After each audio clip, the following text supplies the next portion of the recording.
We are hiring, words which every student graduate looks for right after they finish school.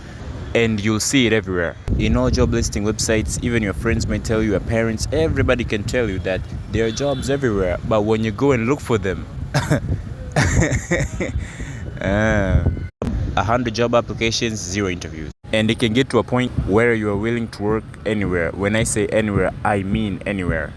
A cashier in McDonald's? Sure. A cleaner? Okay. I mean, you are $20,000 in debt and clear of getting evicted. So it's as clear as day that you are willing to work anywhere. So you wake up in the morning, set up your LinkedIn profile and apply for 100 jobs, and then you sit down and wait. Wait for that notification, wait for that email, and wait for that phone call, baby. But it never comes, so you start questioning your life choices. Maybe I'm doing too much. Let me try applying for low entry jobs.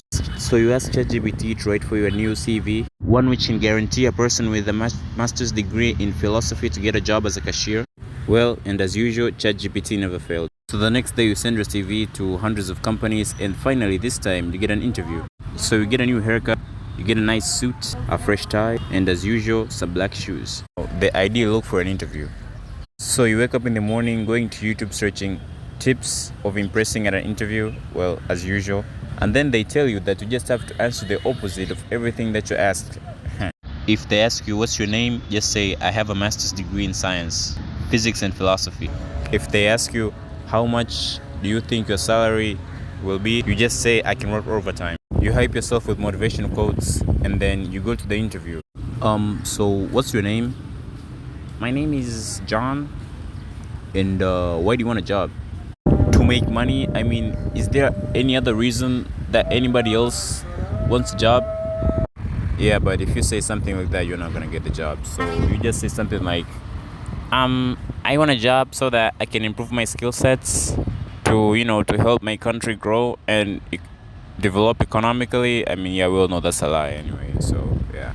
So where do you see yourself in 10 years? In 10 years time, I see myself working here, in this company, to help develop future projects. Okay.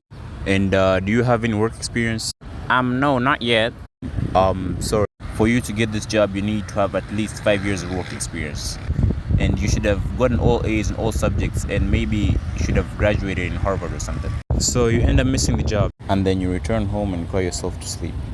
And I think that the major reason for all this bullshit is because of the fact that there's this thing nowadays called the degree inflation, whereby if everybody has a degree, well, then nobody has a degree. It's common sense, literally. Like, if everybody is rich, then no one is rich.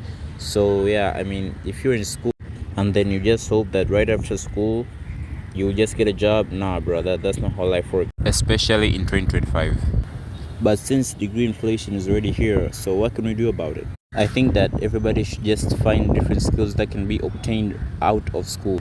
Like, you can learn a lot of things from these online courses and, well, websites, or even these free YouTube videos and tutorials that can teach you a lot of things about, such as video editing, scripting, recording and all that type of shit. You can also learn different online things, drop shipping. And if you can't do any of that, go get a job, man. Because working for yourself is harder than it seems. And quote of the video comes from Spider-Man. With great power comes great Latino booty bitches. Peace, y'all.